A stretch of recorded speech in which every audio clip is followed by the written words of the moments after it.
Mi casa se convirtió en una prisión.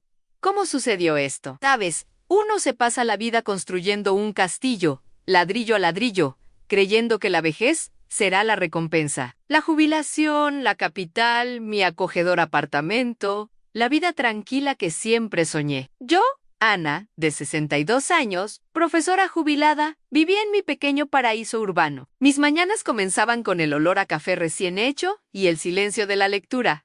Generalmente, una buena novela histórica o un libro sobre jardinería, mi pasión. Por la tarde, mis macetas en el balcón florecían bajo mi cuidado y las visitas de mis amigas, doña Lucía, con su forma práctica y risa fácil, y Marisa, la más intelectual, siempre trayendo un tema nuevo para discutir, llenaban los días de risas y conversaciones sobre la vida que construimos. Tenía mis ahorros bien guardados, fruto de una vida de trabajo y disciplina. Nunca fui de lujos, siempre valoré la seguridad y la paz. Creía que tenía todo bajo control, que mi futuro estaba garantizado.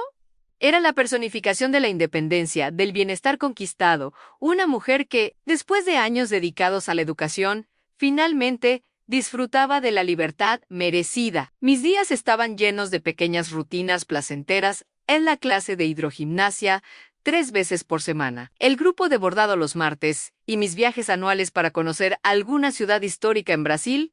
Me sentía plena, realizada, hasta que llegó la caída, un tropiezo tonto, en la cocina mientras cogía un vaso de agua. Un minuto de distracción, la alfombra que resbaló y, de repente, el frío suelo bajo mí. El dolor en la cadera fue punzante, un shock eléctrico que me paralizó y el miedo a un mayo ere. Yo, tan independiente, me vi allí, tendida, sin poder levantarme, la vista de mi balcón con sus flores, tan acogedor momentos antes, pareciendo ahora tan distante, inalcanzable. Mi celular estaba en la sala, y la desesperación comenzó a apoderarse de mí. Fueron largos minutos de espera, de dolor e incertidumbre, con las paredes de mi apartamento pareciendo cerrarse sobre mí, hasta que doña Lucía, con su puntualidad casi británica, que suele llamarme todas las tardes, para saber si estoy bien, notó que no contestaba y, preocupada,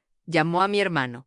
Ella sabía que Carlos era mi único pariente cercano. Fue entonces cuando Carlos, mi hermano menor, y Silvia, su esposa, aparecieron. Viven en el interior, a unas 3 horas en coche de la capital, y siempre tuvieron una vida un tanto inestable. Carlos con sus ideas descabelladas para hacerse rico rápidamente, a veces con la venta de cosméticos que prometían milagros, a veces con una inversión en criptomonedas que nunca se concretaba, siempre saltando de un trabajo a otro. Y Silvia, siempre apoyando cada una de estas empresas, aunque terminaran en deudas, frustraciones y la constante necesidad de un empujón financiero de mi parte. Vivían de trabajos esporádicos y de la pequeña pensión que Silvia recibía de su difunto padre Ampero. En ese momento, eran la ayuda que necesitaba. O eso creían al principio. Su presencia fue un bálsamo. Al principio, fue bueno, casi un alivio. Silvia preparaba mis comidas, pequeñas porciones que apenas podía tragar, debido al dolor y a los fuertes analgésicos. Carlos me ayudaba a bañarme, con una paciencia que no esperaba de él, cargándome con cuidado hasta la silla de ruedas adaptada que alquiló. Pequeñas cosas que no podía hacer sola y que me hacían sentir una dependencia humillante. Eran atentos, serviciales, parecían genuinamente preocupados. Sentí una gratitud inmensa por tenerlos cerca, una sensación de que la familia estaba ahí para lo que fuera, que no estaba sola en ese momento tan vulnerable. Pero la gratitud poco a poco se fue transformando en una extraña sensación de opresión en el pecho, como si una mano invisible me estuviera asfixiando lentamente. Primero, fueron las preguntas sobre mis finanzas. Ana, ¿estás segura de que estás guardando el dinero en el lugar correcto? Con la inflación, el mercado inestable, la tasa CELE, Carlos empezaba rascándose la cabeza, con aire de quien entiende de negocios, citando términos financieros que apenas comprendía, y Silvia completaba, con voz melosa, casi susurrante: es que nos preocupamos. ¿Sabes? Estás tan sola aquí. Puedes ser engañada por los bancos, por estafas. Una persona mayor necesita a alguien de confianza para gestionar las cosas. Alguien de la familia que te quiera. De repente, mis ahorros, que antes me daban seguridad y autonomía, se convirtieron en un tema constante de conversación.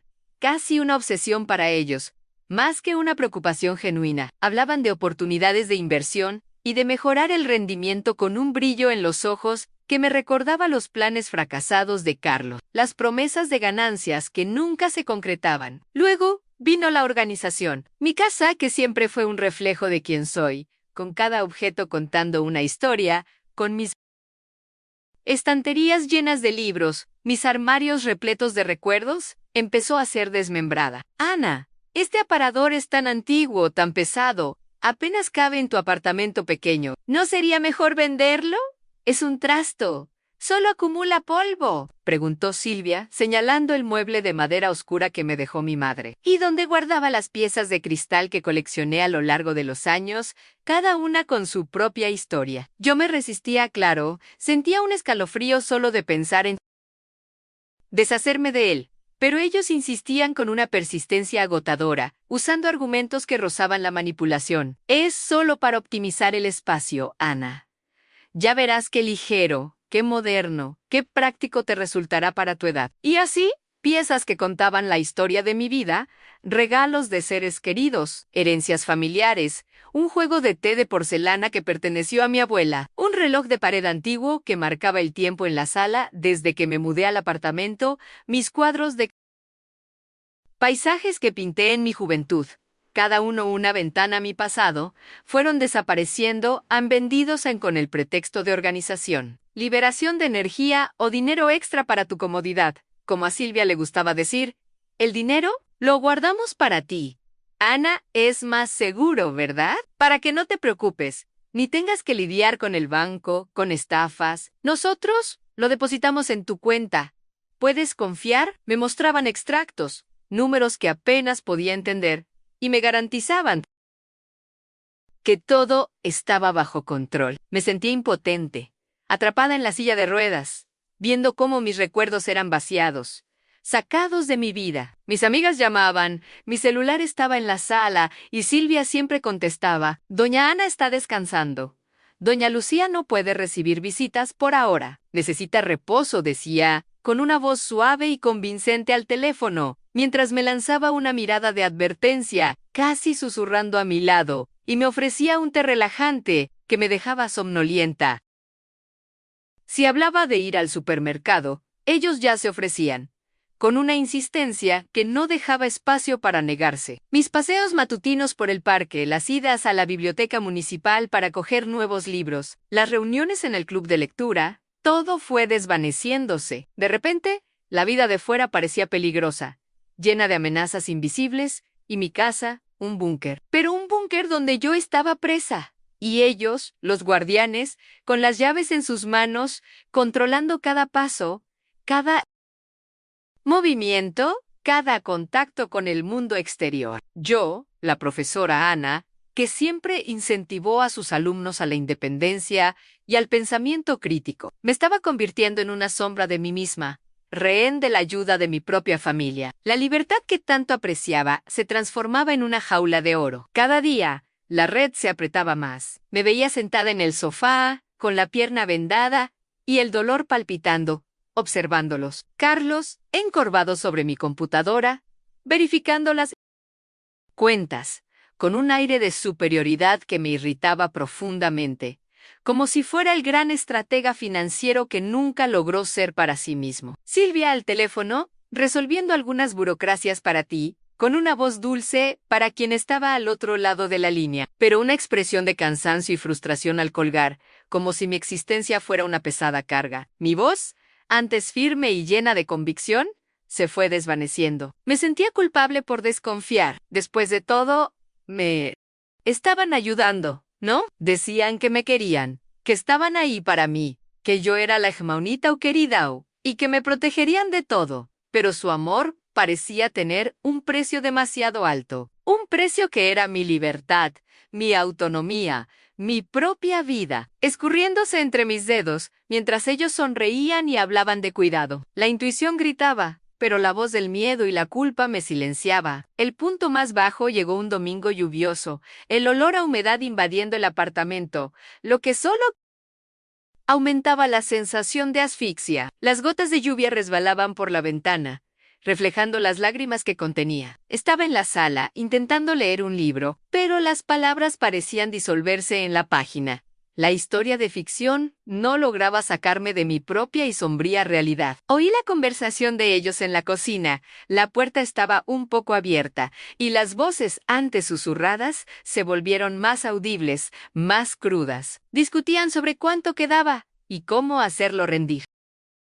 Sobre un negocio de ganado que el amigo de Carlos había recomendado. Quedaría un retorno rápido y alto, una cifra que me asustó, pues era buena parte de mis ahorros. Y entonces Carlos dijo, con un tono de voz que nunca imaginé oír de él, un tono frío, calculador y desprovisto de cualquier afecto: ella no va a necesitar tanto, Silvia. ¿Para qué va a querer gastar tanto una jubilada?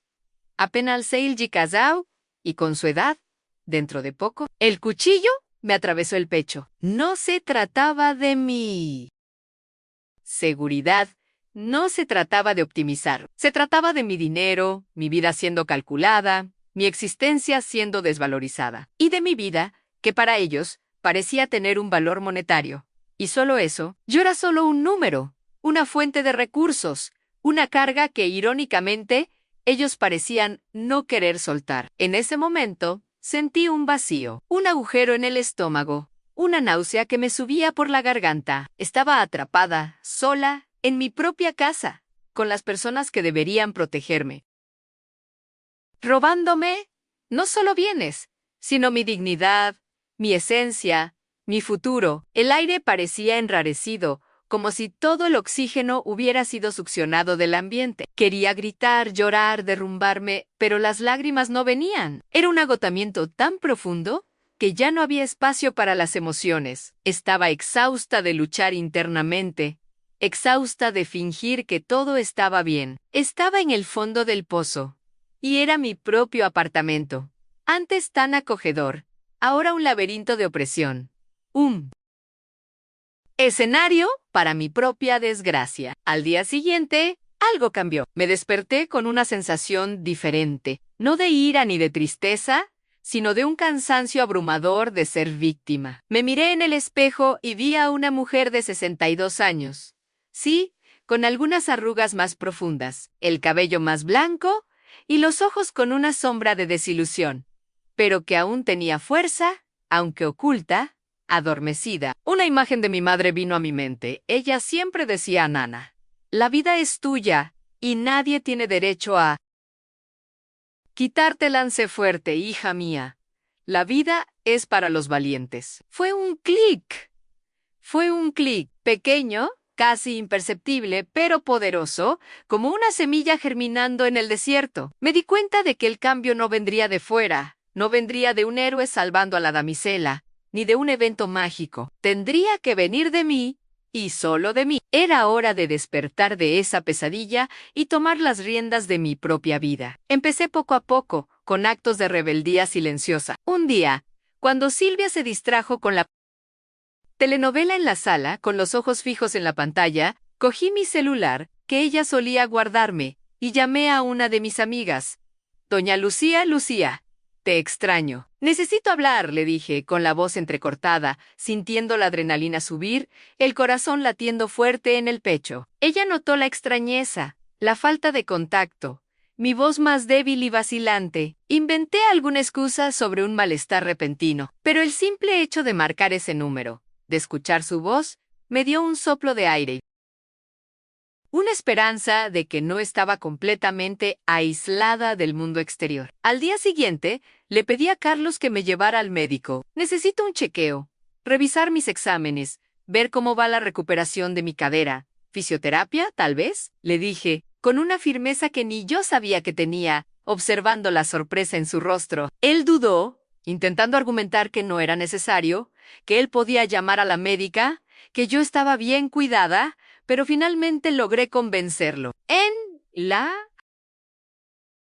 consulta, mientras él estaba en la sala de espera, hablé rápidamente con la médica sobre lo que estaba sucediendo, con la voz entrecortada, pero decidida, los ojos humedecidos por una mezcla de vergüenza y desesperación. Ella me escuchó atentamente, con una mirada de preocupación y compasión, y me dio un consejo simple pero crucial: Ana, necesitas espacio y necesitas ayuda legal para protegerte. No dudes en buscar un abogado y no tengas miedo de hablar. Anotó un contacto en un pedazo de papel discretamente, con la advertencia de que no debía mencionar nada a ellos. Esa pequeña acción fue el primer rayo de sol en un cielo nublado. El proceso de reconstrucción fue lento y doloroso, como escalar una montaña empinada con las piernas cansadas y el aliento corto. No quería romper por completo con mi familia, a pesar de todo. Después de todo, Carlos era mi hermano, y lo quería a mi manera,